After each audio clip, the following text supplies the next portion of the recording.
जय माता दी। दोस्तों कैसे हैं आप लोग, यह बताने के लिए कमेंट में जय माता दी जरूर लिखें। माता रानी सबका कल्याण करेंगे। दोस्तों आज हम बात करेंगे साल 2021 में अनंत चतुर्दशी कब है, उसकी दिनांक तिथि बताएंगे, पूजा का शुभ मुहूर्त बताएंगे, पूजा की विधि बताएंगे। इसके साथ साथ हम बताएंगे कि अनंत चतुर्दशी के दिन क्या करें क्या नहीं।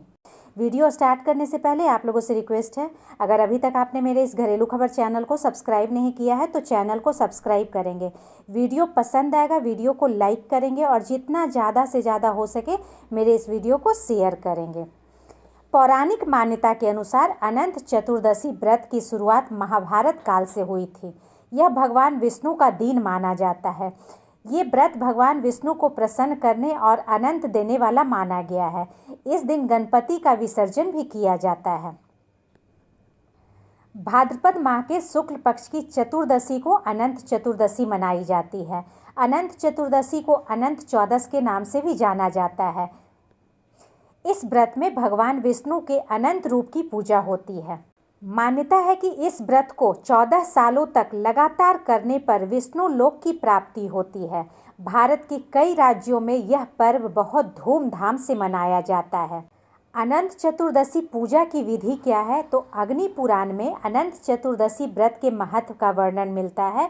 इस दिन प्रातःकाल स्नान के बाद पूजा स्थल पर कलश स्थापित करनी चाहिए।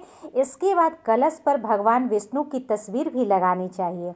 एक धागे को कुमकुम, केसर और हल्दी से रंग कर अनंत सूत्र बनाया जाता है। इसमें 14 गांठें लगी होती है। इन रक्षा सूत्रों को भगवान विष्णु की तस्वीर के सामने रखी जाती है। भगवान विष्णु एवं अनंत सूत्र की पूजा की जाती है। पूजा करने के उपरांत अनंत सूत्र को बाजू में बांध लिया जाता है। माना जाता है कि इस सूत्र को धारण करने से संकटों का नाश होता है। अब चलिए जान लेते हैं कि साल 2021 में अनंत चतुर्दशी कब है। तो अनंत चतुर्दशी साल 2021 में 19 सितंबर दिन रविवार को है। पूजा का शुभ मुहूर्त क्या है, चतुर्दशी तिथि कब से शुरू होगी, कब समाप्त होगी, ये सारा डिटेल्स हम स्क्रीन पे दे रहे हैं, आप उसे ध्यान से देख लेंगे। अब चलिए जानते हैं कि अनंत चतुर्दशी पर आपको क्या नहीं करना चाहिए और क्या करना चाहिए। तो अनंत चतुर्दशी के दिन आपको किसी प्रकार का कोई भी अनैतिक कार्य नहीं करना है। यदि आपने अनंत सूत्र अपनी कलाई पर बांधा है तो आपको इस दिन मांस मदिरा का सेवन बिल्कुल भी नहीं करना चाहिए। अगर आपने अनंत सूत्र बांधा है तो आप इसे बिल्कुल भी न तोड़ें और न ही टूटने दें, क्योंकि ऐसा करना अशुभ होता है। यदि आपने अनंत चतुर्दशी का व्रत किया है तो आपको इस दिन नमक का प्रयोग बिल्कुल भी नहीं करना है। इस दिन आपको झूठ नहीं बोलना है, बुजुर्गों और किसी निर्धन व्यक्ति का अपमान नहीं करना है, पशु पक्षियों को नहीं सताना है। आपको इस दिन रेशम या सूत के धागे के अलावा किसी अन्य धागे का अनंत सूत्र नहीं बांधना चाहिए। अब चलिए जानते हैं कि इस दिन आपको क्या करना है। तो इस दिन अनंत सूत्र धागा अगर बांध रहे हैं तो पहले आपको भगवान विष्णु के चरणों में इसे रखना होगा और विधिवत पूजा करनी होगी। अनंत सूत्र बांधने से पहले उस पर 14 गांठें अवश्य लगाएं, और अगर आप बाजार से खरीद के ला रहे हैं तो उसमें 14 गांठें बंधी ही रहती है, बनी ही रहती है।